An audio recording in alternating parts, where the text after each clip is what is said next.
আমরাও আপনার সাথে লড়ব। সে মহান সত্তার শপথ, যিনি আপনাকে সত্য সহ প্রেরণ করেছে।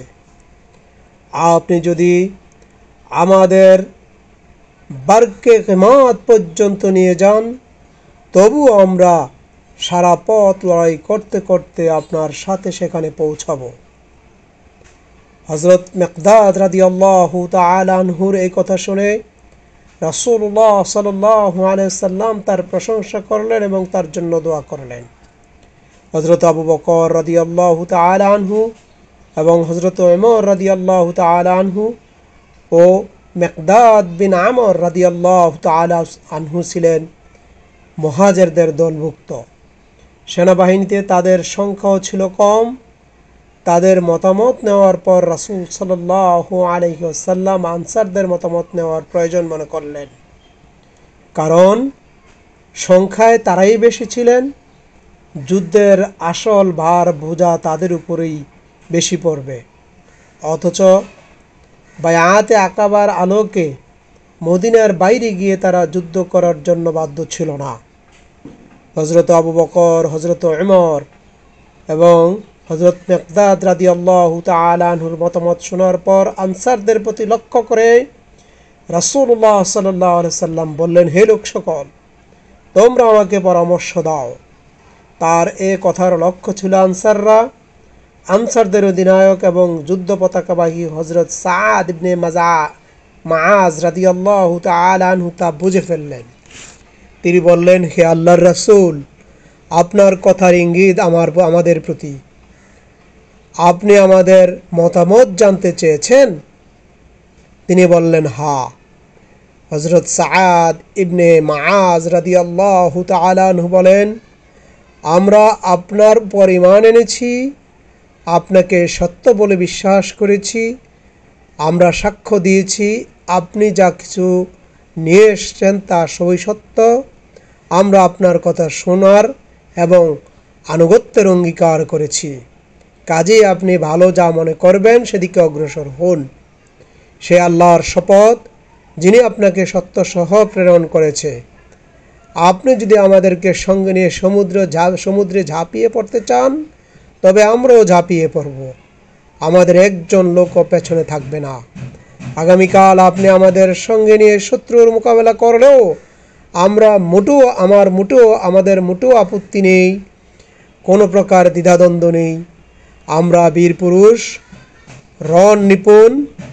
এমনও হতে পারে আল্লাহ তাআলা আপনাকে আমাদের এমন যোগ্যতা ও কৃতিত্ব দেখাবেন যা দেখে আপনার চক্ষু শীতল হবে। আপনি আমাদের সঙ্গে নিয়ে চলুন, আল্লাহ তাআলা বরকত দিন।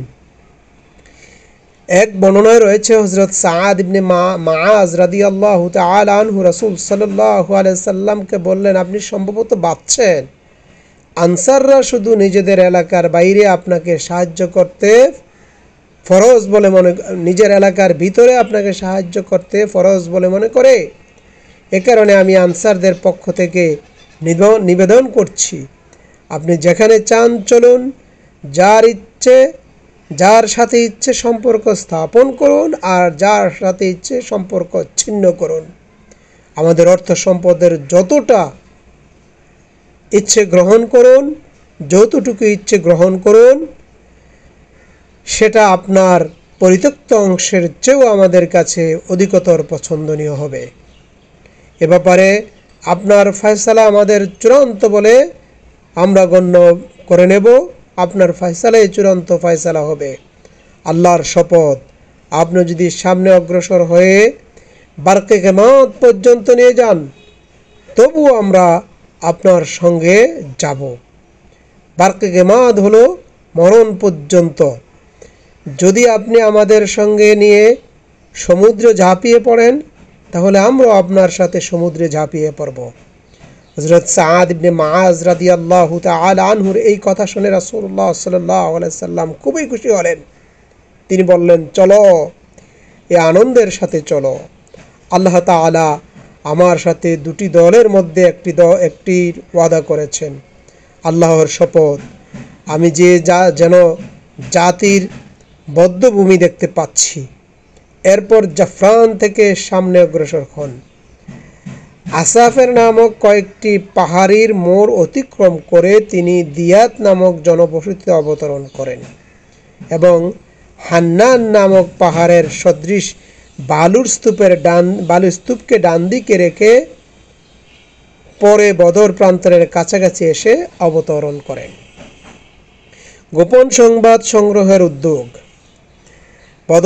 বদরে অবতরণের পর রাসূল সাল্লাল্লাহু আলাইহি সাল্লাম তার গারে সৌরের সাথী হযরত আবু বকর রাদিয়াল্লাহু তাআলা আনহুকে সঙ্গে নিয়ে সংবাদ সংগ্রহে বের হন। তখনও তিনি দূর থেকে মক্কার সেনাদের তাঁবু পর্যন্ত দেখেছিলেন, প্রত্যক্ষ করতে পেরেছিলেন। এ সময় আরবের এক বৃদ্ধের দেখা পান। তিনি সেই বৃদ্ধ কুরাইশদের এবং রাসূল সাল্লাল্লাহু আলাইহি সাল্লাম ও তার সাথীদের সম্পর্কে জিজ্ঞাসা করেন। উভয় বাহিনী সম্পর্কে জিজ্ঞাসা করার কারণ ছিল তিনি নিজের পরিচয় প্রকাশ করতে চাচ্ছিলেন না, কিন্তু বুড়ো বেঁকে বসেন। তিনি বললেন, আপনারা নিজেদের পরিচয় না দেওয়া পর্যন্ত আমি কিছুই বলবো না। নবী সাল্লাল্লাহু আলাইহি সাল্লাম বললেন, আমরা আপনার কাছে যা জানতে চেয়েছি তা বলুন, এরপর আমরা আপনাকে নিজেদের পরিচয় দেব।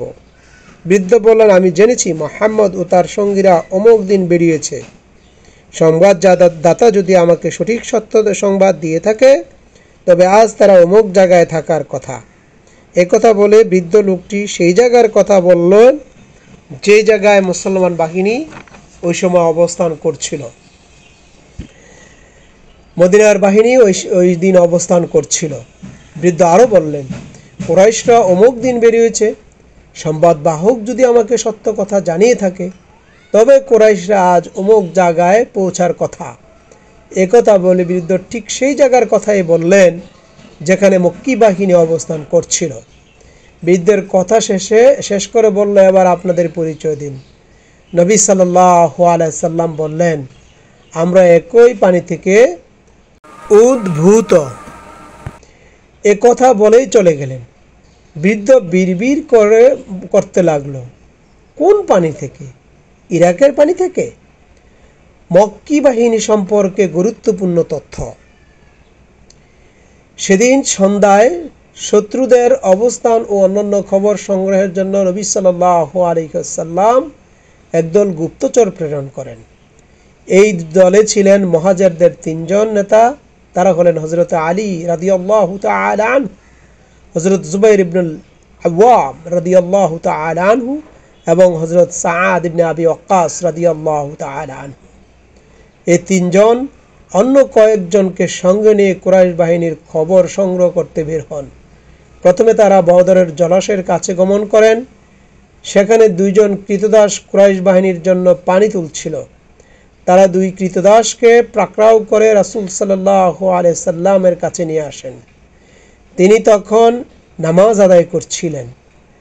সাহাবীরা গ্রেপ্তারকৃত কৃতদাসদেরকে কুরাইশদের সম্পর্কে জিজ্ঞাসা করেন। তারা বলল, আমরা কুরাইশদের পানি সরবরাহকারী, তারা আমাদের পানি তুলে নেওয়ার জন্য পাঠিয়েছে। এর জবাব সাহাবীদের পছন্দ হয়নি।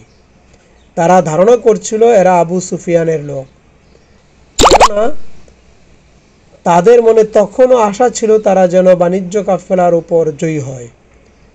সাহাবীরা দুই কৃতদাসকে কঠিন প্রহার করে। প্রহারের চোটে তারা বাধ্য হয়ে হা বলে এবং বলে যে আমরা আবু সুফিয়ানের লোক। একথা শোনার পর প্রহারকারীর হাত থেকে হাত গুটান। রাসূলুল্লাহ সাল্লাল্লাহু আলাইহি ওয়াসাল্লাম নামাজ শেষে সাহাবীদের তিরস্কার করে বলেন, ওরা যখন সত্য বলছিল তখন তোমরা তাদের প্রহার করছ, আর যখন মিথ্যা বলেছে তখন ছেড়ে দিয়েছ। আল্লাহর শপথ, তারা সত্য কথাই বলেছে, তারা কুরাইশদের লোক। নবী সাল্লাল্লাহু আলাইহি সাল্লাম এরপর কৃতদাসদের বললেন, আচ্ছা তোমরা এবার আমাকে কুরাইশদের সম্পর্কে কিছু বলো। তারা বলল, প্রান্তরের শেষ সীমানার যে টিলাটি দেখা যায় কুরাইশরা তার পেছনে আছে। রাসূলুল্লাহ সাল্লাল্লাহু আলাইহি ওয়াসাল্লাম বললেন, তাদের সংখ্যা কত? তারা বলল, আমরা জানি না। তাদের জবাবে রাসূল সাল্লাল্লাহু আলাইহি সাল্লাম জিজ্ঞাসা করলেন, দৈনিক তারা কয়টি উট জবাই করে? তারা বলল, একদিন 9টি, একদিন 10টি। একথা শুনে রাসূল সাল্লাল্লাহু আলাইহি সাল্লাম বললেন, তাহলে কুরাইশদের সংখ্যা 900 থেকে 1000-এর মধ্যে হবে। এরপর তিনি জিজ্ঞাসা করলেন, তাদের মধ্যে কুরাইশদের বিশিষ্ট ব্যক্তি কারা কারা রয়েছে? তারা বলল, রাবিয়ার 2 ছেলে উতবা এবং শাবা, আবুল বখতারি ইবনে হিশাম, হাকিম ইবনে হিজাম, নৌফল ইবনে খুয়াইলিদ, হারিস ইবনে আমর, তুয়াইমা ইবনে আদি, নজর ইবনে হারিস, জাআমা ইবনে আসওয়াদ, আবু জাহাল ইবনে হিশাম, উমাইয়া ইবনে খলফ। এছাড়াও কৃতদাসদ্বয় আরও কয়েকজনের নাম বলল। এতে রাসূল সাল্লাল্লাহু আলাইহি ওয়াসাল্লাম সাহাবীদের বললেন, মক্কা তার কলিজার টুকরাগুলো তোমাদের কাছে এনে ফেলেছে। রহমতের বৃষ্টিপাত ও মুসলমানদের অগ্রাভিযান।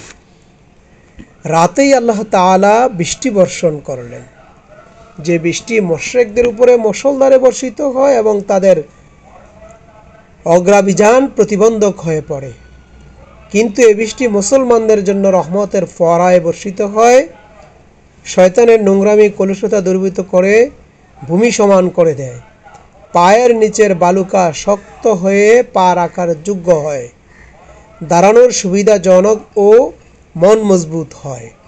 এরপর রাসূল সাল্লাল্লাহু আলাইহি ওয়াসাল্লাম মুসলমানদের সৈন্যদের তৎপর করে তোলেন, যেন তারা মুশরিকদের আগেই বদরের জলাশয়ের কাছে পৌঁছে যায় এবং তার উপর মুশরিকদের নিয়ন্ত্রণ প্রতিষ্ঠিত করতে না পারে। এ সময় হযরত হুবাব ইবনে মুনজির রাদিয়াল্লাহু তাআলা আনহু একজন বিচক্ষণ সেনানায়কের মতো নবী সাল্লাল্লাহু আলাইহি সাল্লামের কাছে জানতে চান, হে আল্লাহর রাসূল, আপনি কি এখানে আল্লাহর আদেশে সমবেত হয়েছেন, যে কারণে আমাদের সামনেও পেছনে যাওয়ার কোনো অবকাশ নেই, নাকি রণকৌশল হিসাবে এই জায়গা পছন্দ করেছেন? রাসূলুল্লাহ সাল্লাল্লাহু আলাইহি সাল্লাম বললেন, স্রেফ রণকৌশলের কারণে আমি এই জায়গা পছন্দ করেছি। একথা শোনার পর হুবাব ইবনে মুনজির বলেন, এই জায়গায় অবস্থান করা আমি সমীচীন মনে করি না। আপনি আরও একটু সামনে এগিয়ে কুরাইশদের অবস্থানের সবচেয়ে নিকটবর্তী কূপের কাছে তাঁবু ফেলুন। বাকি কূপগুলো আমরা ভরাট করে দেব এবং নিজেদের নিয়ন্ত্রিত কূপের পাশে হাউস বানিয়ে তাতে পানি ভরে রাখব। যুদ্ধ শুরু হলে আমরা পানি পান করব, কিন্তু কুরাইশরা পানি পাবে না। রাসূলুল্লাহ সাল্লাল্লাহু আলাইহি সাল্লাম বললেন, তুমি যথার্থই পরামর্শ দিয়েছ। এরপর তিনি সৈন্যদেরকে নিয়ে এগিয়ে চললেন। রাতের মাঝামাঝি সময়ে শত্রুদের একেবারে কাছাকাছি কূপের কাছে পৌঁছে তাঁবু ফেললেন। এরপর সাহাবীরা হাউস বানালেন এবং বাকি সব কূপ বন্ধ করে দেন। নেতৃত্বের কেন্দ্রস্থল। সাহাবীরা কূপের পাড়ে তাঁবু ফেলার পর হযরত সাদ ইবনে মুআজ রাদিয়াল্লাহু তাআলা আনহু বলেন, মুসলমানরা কেন নিজেদের নেতার জন্য একটি অবস্থান কেন্দ্র তৈরি করবে না? এর ফলে আল্লাহ তাআলা না করুক জয়ের বদলে পরাজয় অথবা অন্য কোনো জরুরি পরিস্থিতি দেখা দিলে আমরা আগে থেকেই প্রস্তুত থাকতে পারব। অতএব হযরত সাদ নবী সাল্লাল্লাহু আলাইহি ওয়াসাল্লামকে বললেন, হে আল্লাহর রাসূল, আমরা আপনার জন্য একখানা ছাপা তৈরি করতে চাই, আপনি সেখানে অবস্থান করবেন, পাশে আমরা আপনার সাওয়ারি রেখে দেব। এরপর আমরা শত্রুদের সাথে সংঘর্ষে মুখোমুখি হব। আল্লাহ তাআলা আমাদের সম্মান দিলে এবং শত্রুদের উপর বিজয় করলে আপনার এরূপ অবস্থান স্থল আমাদের জন্য পছন্দনীয় হবে। পক্ষান্তরে আমরা পরাজিত হলে আপনি সাওয়ারিতে আরোহণ করে আমাদের জাতির সেসব লোকদের কাছে চলে যাবেন যারা পেছনে রয়েছে। হে আল্লাহর নবী, আপনার পেছনে এমন লোকরা রয়েছে যারা আপনাকে আমাদের চেয়ে বেশি ভালোবাসে। তারা যদি বুঝতো আপনি যুদ্ধের মুখোমুখি হবেন, তাহলে কিছুতেই পেছনে থাকতো না। আল্লাহ তাআলা তাদের মাধ্যমে আপনাকে হেফাজত করবেন। তারা আপনার কল্যাণকামী হবে এবং আপনার সঙ্গে থেকে জিহাদ করবে। রাসূলুল্লাহ সাল্লাল্লাহু আলাইহি সাল্লাম হযরত সাদ রাদিয়াল্লাহু তাআলা আনহুর এই কথার প্রশংসা করলেন এবং দোয়া করলেন। মুসলমানরা যুদ্ধক্ষেত্রে উত্তীর্ণ উত্তর পূর্ব দিক থেকে একটি উঁচু টিলায় নবী সাল্লাল্লাহু আলাইহি সাল্লামের জন্য একটি ছাপা তৈরি করে সেখানে বসে পুরো রণাঙ্গন চোখে পড়ে। অতএব নবী সাল্লাল্লাহু আলাইহি সাল্লাম এই কেন্দ্রের পাহারার জন্য হযরত সাআদ ইবনে মুআযের নেতৃত্বে একদল আনসার যুবককে মনোনীত করা হয়। যুদ্ধের জন্য সেনাবিন্যাস। রাসূলুল্লাহ সাল্লাল্লাহু আলাইহি সাল্লাম এরপর সেনা বিন্যাস করে যুদ্ধক্ষেত্রে রওনা হন। সেখানে তিনি হাতের ইশারায় দেখিয়ে বলছিলেন, আগামীকাল ইনশাআল্লাহ এই অমুক জায়গা হবে বধ্যভূমি, এই জায়গায় হবে অমুকের বধ্যভূমি। এরপর রাসূল সাল্লাল্লাহু আলাইহি সাল্লাম সেখানে একটি গাছের শিকড়ের কাছে রাত্রি যাপন করেন। সাহাবারাও নিরুদ্বেগে প্রশান্তির রাত কাটান। তাদের অন্তর ছিল আত্মবিশ্বাসে পরিপূর্ণ। তাদের মনে প্রত্যাশা ছিল সকালে নিজ চোখে মহান প্রতিপালকের সুসংবাদের প্রমাণ দেখতে পাবে। যেমন আল্লাহ তাআলা বলেন, স্মরণ করো, তিনি তার পক্ষ থেকে তোমাদের তন্দ্রাচ্ছন্ন ও আকাশ থেকে তোমাদের উপর ভারী বর্ষণ করেন। তা দ্বারা তোমাদের তিনি পবিত্র করবেন এবং তোমাদের থেকে শয়তানের কুমন্ত্রণা অপসারণ করবেন, তোমাদের হৃদয় দৃঢ় করবেন এবং তোমাদের পা স্থির রাখবেন। সূরা আনফালের 11 নম্বর আয়াত। এটি ছিল দ্বিতীয় হিজরির 17 রমজানের রাত্রি। এ মাসে 8 অথবা 12 তারিখে তিনি মদিনা থেকে রওনা হয়েছিলেন। যুদ্ধের ময়দানে শত্রুদের পারস্পরিক মতবিরোধ। কুরাইশরা বদরের শেষ প্রান্তে টিলার ওপাশে নিজেদের তাঁবুতে রাত্রি যাপন করে এবং সকালে টিলার এপাশে বদর প্রান্তরের দিকে রওনা হয়। একদল লোক রাসূলুল্লাহ সাল্লাল্লাহু আলাইহি সাল্লামের হাউজের দিকে অগ্রসর হয়। তিনি বলেন, ওদেরকে বাধা দিও না। পরে দেখা যায় যারা নবী সাল্লাল্লাহু আলাইহি সাল্লামের হাউস থেকে পানি পান করে যুদ্ধ করেছিল তাদের সবাই নিহত হয়েছিল, একমাত্র হাকিম ইবনে হুজাম বেঁচে যান। পরবর্তীকালে হাকিম ইবনে হিজাম ইসলাম ধর্ম গ্রহণ করেন। তিনি একজন ভালো মুসলমান হয়েছিলেন। তার নিয়ম ছিল, তিনি যখন অত্যন্ত দৃঢ় কসম খেতেন তখনই বলতেন, লা ওয়াল্লাযী নাজ্জানি মিনাল ইয়াউমিল বাদর, অর্থাৎ সেই সত্তার কসম যিনি আমাকে বদরের দিন মুক্তি দিয়েছেন। কুরাইশরা আশ্বস্ত নিশ্চিত হওয়ার পর মুসলমান বাহিনীর শক্তি পরীক্ষার জন্য পরিমাপ করার জন্য উমাইর ইবনে ওয়াহাব জুমহিকে পাঠায়। উমাইর ঘোড়ায় চড়ে এক চক্কর দিয়ে গিয়ে মুসলমানদের সৈন্য সংখ্যা 300 বা তার কম বেশি বলে জানায়। তবে আমি এতটুকু দেখে আসি তাদের কোনো সহায়ক বাহিনী আছে কিনা। এরপর সে বদর প্রান্তর থেকে অনেক দূর পর্যন্ত ঘোর ছুটিয়ে ফিরে এসে বলে, মুসলমানদের পশ্চাতে কোনো সহায়ক বাহিনী নেই। তবে একটা ব্যাপার আমি লক্ষ্য করছি, ইয়াসরিবের উটগুলো নির্ভেজাল মৃত্যু বহন করার জন্য এসেছে। তাদের সমুদয় প্রতিরক্ষা আশ্রয় অবস্থান হচ্ছে তরবারি। আল্লাহর শপথ, আমি বুঝে গেছি ওরা কেউ তোমাদের না মেরে মরবে না। যদি তোমাদের বিশিষ্ট লোকদের ওরা মেরেই ফেলে তবে তোমাদের বেঁচে থাকার মজাই বা আর কি। কাজেই যা কিছু করবে ভেবে চিন্তে করাটাই সমসীন। একদল লোক যুদ্ধ উদ্যক্ত হয়ে আবু জাহলের বিরুদ্ধে সোচ্চার হয়ে ওঠে। যুদ্ধ বিরোধীরা লোকেরা চাচ্ছিল যুদ্ধ না করে মক্কায় ফিরে যাবে। যেমন হাকিম ইবনে হুজাম যুদ্ধ চাচ্ছিলেন না। তিনি এখানে ওখানে ছোটাছুটি করতে লাগলেন। প্রথমে উতবা ইবনে রাবিয়ার কাছে গিয়ে বললেন, হে আবুল ওয়ালিদ, আপনি কুরাইশদের একজন বিশেষ ব্যক্তি, আপনার আনুগত্য করা আবশ্যক। আপনি একটি ভালো কাজ করুন, ফলে সর্বদা আপনাকে মানুষ স্মরণ রাখবে। উতবা বললেন, সেটি কি কাজ হাকিম? হাকিম বললেন, আপনি সবাইকে নিয়ে ফিরে যান। নাখলায় নিহত আপনার মিত্র আমর ইবনে হারদামির হত্যার দায়িত্ব আপনি নিজের উপর নিয়ে নেন। উতবা বলল, আমি রাজি, তুমি আমার পক্ষ থেকে নিশ্চিত হতে পারো। আমর ইবনে হারদামি আমার মিত্র, আমি তার রক্তপণের জিম্মাদার এবং তার যেসব সম্পদ বিনষ্ট হয়েছে সে দায়িত্ব আমার। এরপর উতবা হাকিম ইবনে হুজামকে বলল, তুমি হানজালিয়ার পুত্র অর্থাৎ হানজালিয়া আবু জাহালের মায়ের কাছে যাও, তবে সে সব কিছুই বিগড়াচ্ছে।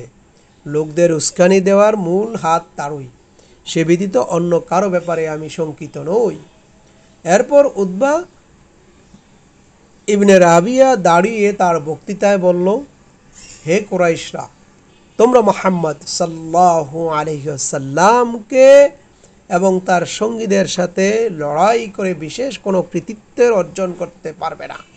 খোদার কসম, তোমরা তাকে মেরে ফেলো অথবা এমন কিছু চেহারাই তোমরা দেখতে পাবে যা দেখে তোমাদের পছন্দনীয় হবে না, কারণ এই অবস্থায় তোমরা নিজেদের চাচাতো ভাই, খালাতো ভাই অথবা নিজের গোত্র গোষ্ঠীও কাউকে হত্যা করবে। তাই তোমরা ফিরে চলো এবং মুহাম্মদ সাল্লাল্লাহু আলাইহি সাল্লামকে সমগ্র আরব থেকে এক পাশে করে দাও। যদি আরবরা মুহাম্মদ এবং তার সঙ্গীদের মেরে ফেলে তবে তোমাদের ইচ্ছা পূরণ হবে, আর যদি অন্য পরিস্থিতি হয় তবে মুহাম্মদ তোমাদেরকে এমন অবস্থায় পাবে যে তোমরা তার সাথে যে আচরণ করতে চেয়েছ তা করনি। ওদিকে হাকিম ইবনে হুজাম আবু জাহালের কাছে যে দেখে আবু জাহাল তার বর্ম ঠিক করছে। হাকাম তাকে বলল, হে আবুল হাকাম, উতবা আমাকে আপনার নিকট পয়গাম নিয়ে পাঠিয়েছেন। আবু জাহাল বলল, খোদার কসম, মুহাম্মদ এবং তার সঙ্গীদের দেখে উতবার বুক শুকিয়ে গেছে। কখনো না, আল্লাহর কসম, আমরা মক্কায় ফিরে যাব না যতক্ষণ না আল্লাহ মুহাম্মদ এবং আমাদের মধ্যে কোনো ফয়সালা না করেন। উতবা যা কিছু বলছে সেটা ওই জন্যই বলছে যে সে মুহাম্মদ এবং তার সঙ্গীদের ওটখেকো মনে করে।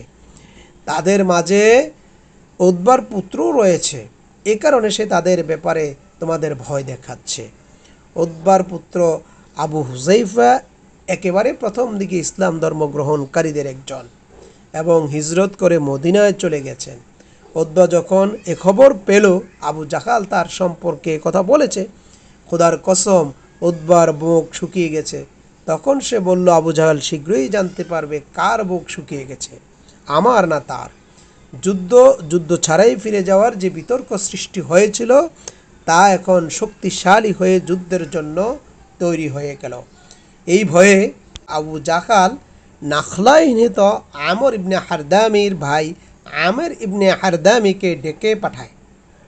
আমের আসার পর আবু জাহেল তাকে বলল, তোমার মিত্র উতবা লোকদের ফিরিয়ে নিয়ে যেতে চায়, অথচ তোমরা নিজেদের প্রতিশোধ নেওয়ার চিত্র চোখে দেখছ। কাজেই ওঠো, তোমাদের প্রতি জুলুম ও তোমাদের ভাইয়ের হত্যার দোহাই পাড়ো। এ কথায় আমের উঠে দাঁড়ায় এবং তার নিজের শরীরের পেছন দিক থেকে উদম করে চিৎকার করে হায় আমের, হায় আমর, হায় আমর বলে চিৎকার করতে থাকে। এতে তার স্বগোষ্ঠীয় লোকজন উত্তেজিত হয়ে ওঠে। তাদের ফিরিয়ে যাওয়ার বিষয়টা গুরুতর ও যুদ্ধ সংকল্পে শক্তিশালী হয়ে পড়ে। উতবা যে চিন্তা ভাবনায় আহ্বান জানিয়েছিলেন সেটি ব্যর্থ হয়। এমনি করে হুশের উপর জুশ জয়ী হয় এবং এই আলোচনার বিতর্ক নিষ্ফল হয়ে যায়। উভয় বাহিনী একে অপরের মুখোমুখি হয়। মুশরিক বাহিনী যখন ময়দানে আবির্ভূত হয় উভয় বাহিনী পরস্পরকে দেখতে থাকে। এ সময় রাসূল সাল্লাল্লাহু আলাইহি সাল্লাম বলেন, হে আল্লাহ তাআলা, কুরাইশরা পরিপূর্ণ অহংকারের সাথে তোমার বিরোধিতায় এবং তোমার রাসূলকে মিথ্যা প্রমাণ করতে এগিয়ে আসছে। আল্লাহ তাআলা, আজ তোমার প্রতিশ্রুতির সাহায্যের বড় বেশি প্রয়োজন। হে আল্লাহ তাআলা, তুমি আজ ওদের ছিন্ন বিচ্ছিন্ন করে দাও। রাসূলুল্লাহ সাল্লাল্লাহু আলাইহি সাল্লাম উতবাকে তার লাল ওটের উপর দেখে বলল, কওমের কারো কাছে যদি কল্যাণ থাকে তবে এই লাল ওট আরোহীর কাছেই রয়েছে। অন্যরা যদি তার কথা মেনে নিত তবে সঠিক পথ পেত। রাসূলুল্লাহ সাল্লাল্লাহু আলাইহি সাল্লাম এ সময় মুসলমানদের কাতারবন্দি করেন। তখন এক বিস্ময়কর ঘটনা ঘটে। তার হাতে ছিল একটি তীর, সেটির সাহায্যে তিনি কাতার সোজা করছিলেন। হযরত সাওয়াদ ইবনে গাজিরা রাদিয়াল্লাহু তাআলা আনহু কাতার থেকে একটুখানি সামনে এগিয়েছিলেন। নবী সাল্লাল্লাহু আলাইহি সাল্লাম তরবারির ফলা সাওয়াদ এর পেটে লাগিয়ে বললেন, সাওয়াদ সোজা হও। তৎক্ষণাৎ বললেন, হে আল্লাহর রাসূল, আপনি আমাকে কষ্ট দিয়েছেন, বদলা নিতে দিন। নবী সাল্লাল্লাহু আলাইহি সাল্লাম নিজের পেটের উপর থেকে জামা সরিয়ে বললেন, বদলা নাও। নবী সাল্লাল্লাহু আলাইহি সাল্লামকে জড়িয়ে ধরে পবিত্র পেটের উপরে চুম্বন করলেন। নবী সাল্লাল্লাহু আলাইহি সাল্লাম সাওয়াদ রাদিয়াল্লাহু তাআলা আনহুকে বললেন, কিসে তোমাকে এই কাজ করতে করালো? সাওয়াদ বললেন, আল্লাহর রাসূল, যা কিছু ঘটতে চলছে আপনি তো দেখেছেন। আমার একান্ত ইচ্ছা হয়েছে আপনার পবিত্র দেহের সাথে আমার দেহের সংস্পর্শ যেন জীবনের শেষ ঘটনা হয়। নবী সাল্লাল্লাহু আলাইহি সাল্লাম সাওয়াদ এর কথায় তার জন্য কল্যাণের দোয়া করলেন। কাতার সোজা করা চূড়ান্ত হলে নবী সাল্লাল্লাহু আলাইহি সাল্লাম সাহাবীদের বললেন, তার সর্বশেষ নির্দেশের আগে কেউ যেন যুদ্ধ না করে। এরপর রাসূল সাল্লাল্লাহু আলাইহি সাল্লাম যুদ্ধ সম্পর্কে বিশেষ পথ নির্দেশনা দেন। তিনি বলেন, মুশরিকরা যখন দলবদ্ধভাবে তোমাদের কাছে আসবে তখন তাদের প্রতি তীর নিক্ষেপ করবে। তীর অপচয় যেন না হয় সেদিকে খেয়াল রাখবে। তরবারি পরিচালনা করবে না। এরপর নবী সাল্লাল্লাহু আলাইহি সাল্লাম হযরত আবু বকর রাদিয়াল্লাহু তাআলা আনহুকে সঙ্গে নিয়ে নিজের অবস্থান কেন্দ্রে চলে যান। হযরত সাআদ ইবনে মুআজ রাদিয়াল্লাহু তাআলা আনহু পাহারাদার সৈন্যদের সঙ্গে নিয়ে নবী সাল্লাল্লাহু আলাইহি সাল্লামের নিরাপত্তা বিধানে নিযুক্ত হন। ওদিকে মুশরিকদের এই অবস্থা ছিল। আবু জাহাল আল্লাহর কাছে ফয়সালার জন্য দোয়া করলেন। সে বলল, হে আল্লাহ, আমাদের মধ্যে যে দল আত্মীয়তার সম্পর্ক অধিক ছিন্ন করেছে এবং ভুল কাজ করছে, তুমি আজ তাদের ধ্বংস করে দাও। হে আল্লাহ, আমাদের মধ্যে যে দল তোমার কাছে অধিক প্রিয় ও পছন্দনীয়, আজ তুমি তাদের সাহায্য করো। পরবর্তীতে আবু জাহালের এই কথার প্রতি ইঙ্গিত করে আল্লাহ সুবহানাহু তাআলা বলেন, তোমরা মীমাংসা চেয়েছিলে, তা তো তোমাদের কাছে এসে গেছে। যদি তোমরা বিরত হও তবে সেটা তোমাদের জন্য কল্যাণকর। যদি তোমরা পুনরায় তা করো তবে আমিও পুনরায় শাস্তি দেব এবং তোমাদের দল সংখ্যায় অধিক হলেও তোমাদের কোনো কাজে আসবে না। এবং আল্লাহ তাআলা মুমিনদের সঙ্গে রয়েছে। সূরা আনফালের 19 নম্বর আয়াতে কথা বলা হয়েছে। যুদ্ধের প্রথম ইন্ধন ছিল আসওয়াদ ইবনে আবুল আসাদ মাখজুমি। এই লোকটি ছিল নিতান্তই হঠকারী ও অসৎ চরিত্রের। ময়দানে বেরোবার সময় সে বলছিল, আমি আল্লাহর সাথে ওয়াদা করেছি ওদের হাউজের পানি পান করেই ছাড়ব। যদি তা না পারি তবে সে হাউজ ধ্বংস বা তার জন্য জীবন দিয়ে দেব। আসওয়াদ মুশরিকদের সেনাদল থেকে বেরিয়ে এলে রাসূল সাল্লাল্লাহু আলাইহি সাল্লাম এর সাহাবাদের মধ্য থেকে হযরত হামজা ইবনে আব্দুল মুত্তালিব এগিয়ে গেলেন। কূপের কাছেই উভয়ের মুখোমুখি ও প্রতিদ্বন্দ্বিতা হয়। হামজা রাদিয়াল্লাহু তাআলা আনহু তলোয়ার দিয়ে এমনভাবে আঘাত করেন যাতে আসওয়াদের পা কেটে নিচের অংশটুকু কেটে বিচ্ছিন্ন হয়ে যায়। সে ধসে পড়ে এবং মাটিতে পড়ে গেলে তার কর্তিত পা থেকে তার সাথীদের দিকে ফোয়ারার মতো রক্ত বেরোতে লাগলো। আসওয়াদ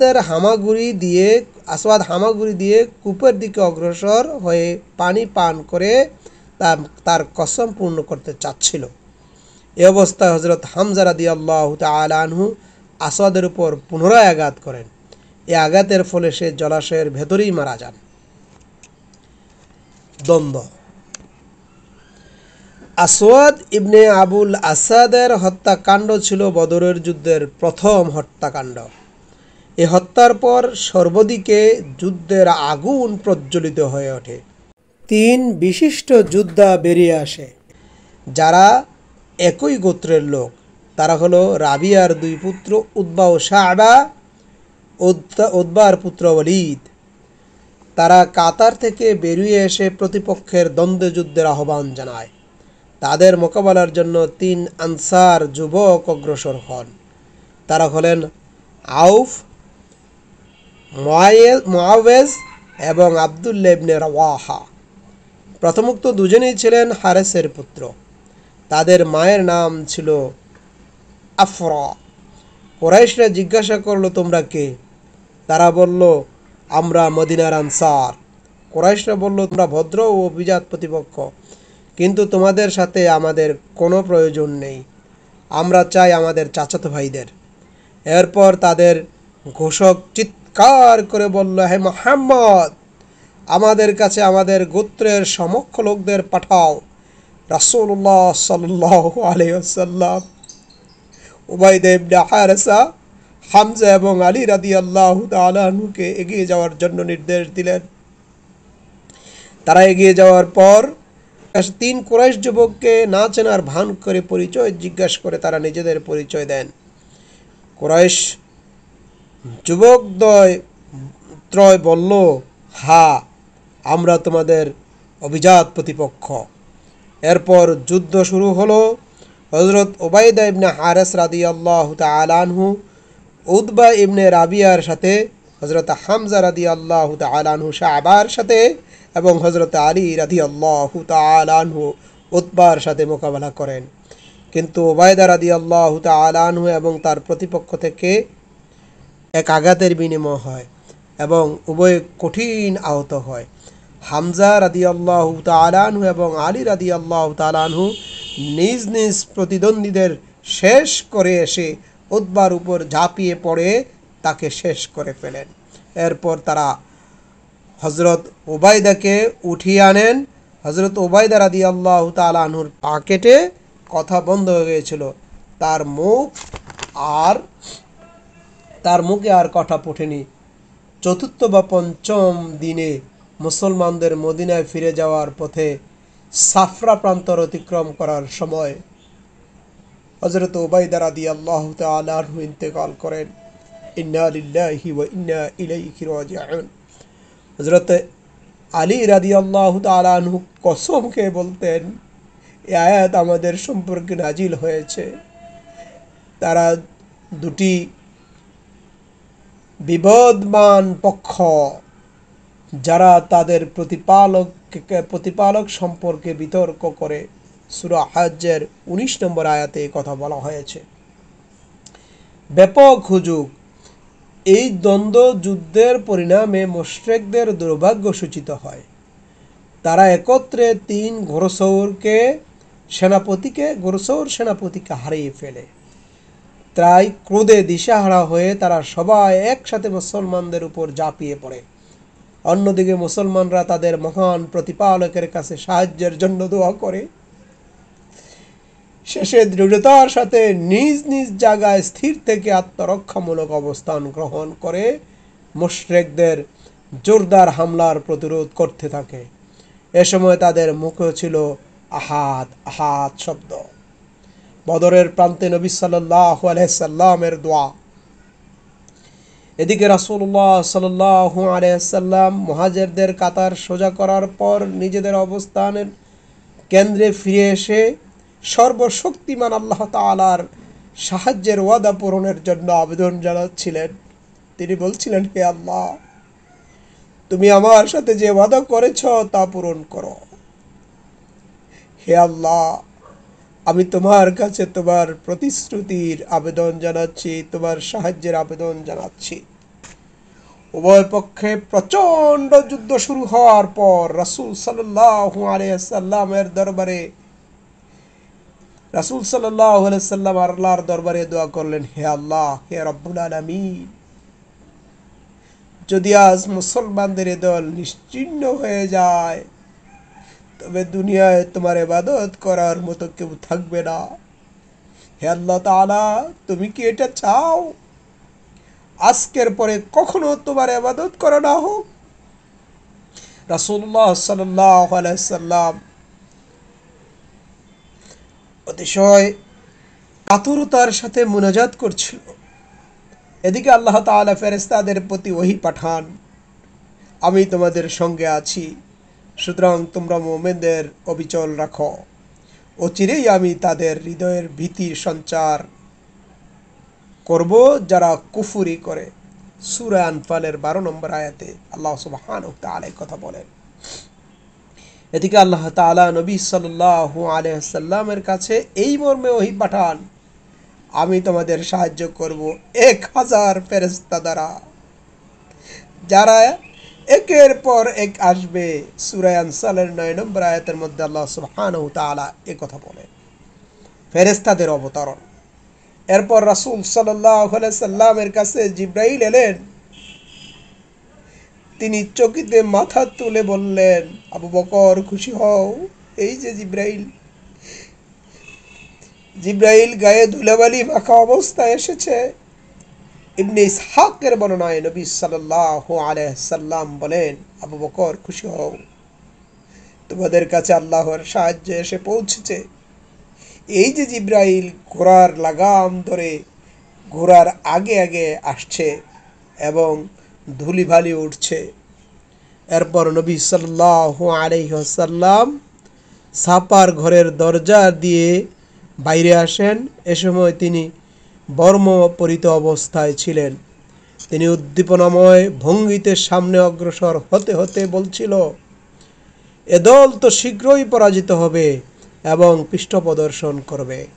সূরা আল কামারের 45 নম্বর আয়াতে আল্লাহ সুবহানাহু ওয়া তাআলা কথা বলেন। এরপর নবী সাল্লাল্লাহু আলাইহি ওয়াসাল্লাম কুরাইশদের দিকে মুখ করে বললেন, শাহাতিল ওযু, অর্থাৎ ওদের চেহারা বিগড়ে যাক। শাহাতিল ওযু, ওদের চেহারা বিগড়ে যাক। একথা বলেই তাদের প্রতি ধুলো নিক্ষেপ করেন।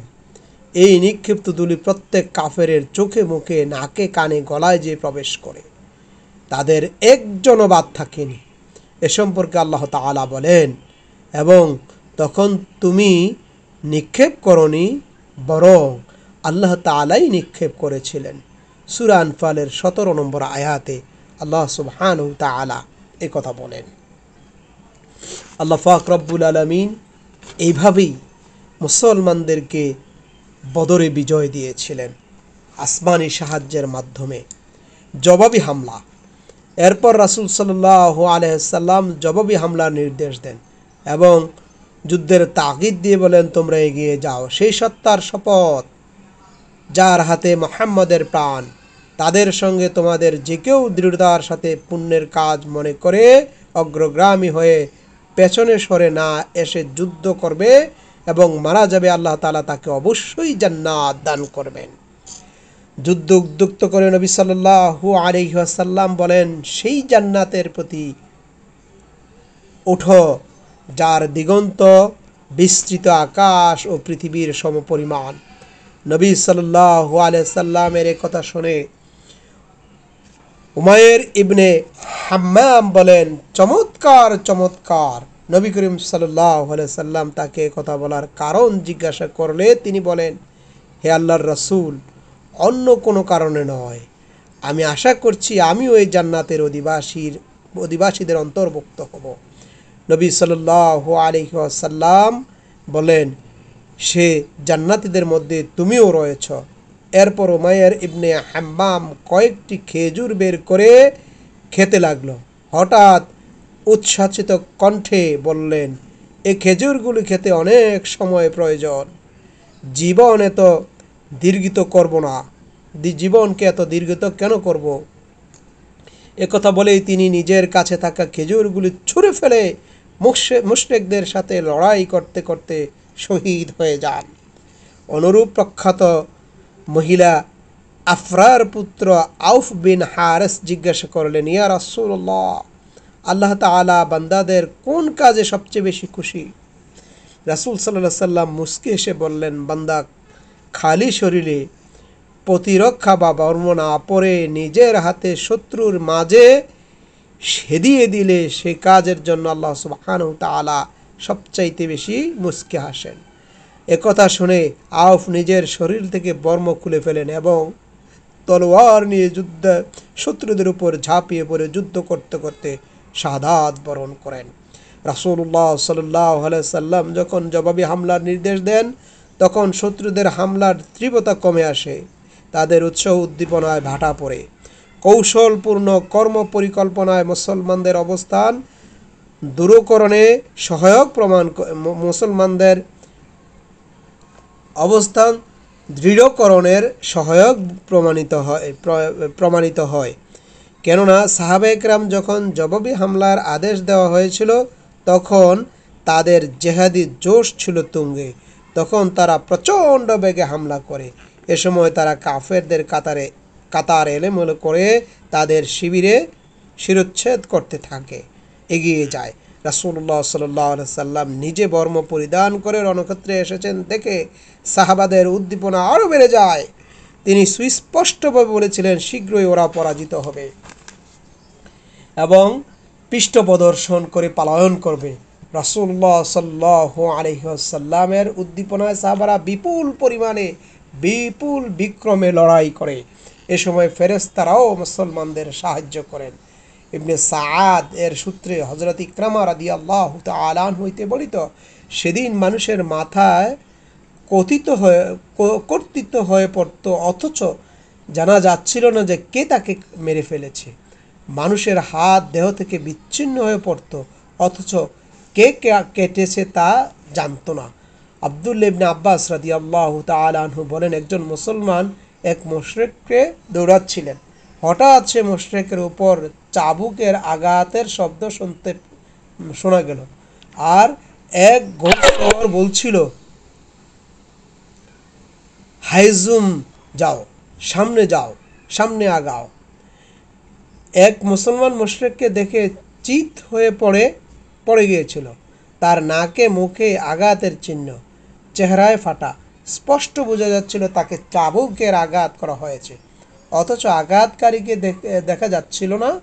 সে মুসলমান রাসূল সাল্লাল্লাহু আলাইহি সাল্লামের সামনে এই কথা বর্ণনা করলে তিনি বলেন, তুমি সত্যই বলেছ, এ ছিল তৃতীয় আসমানের সাহায্য।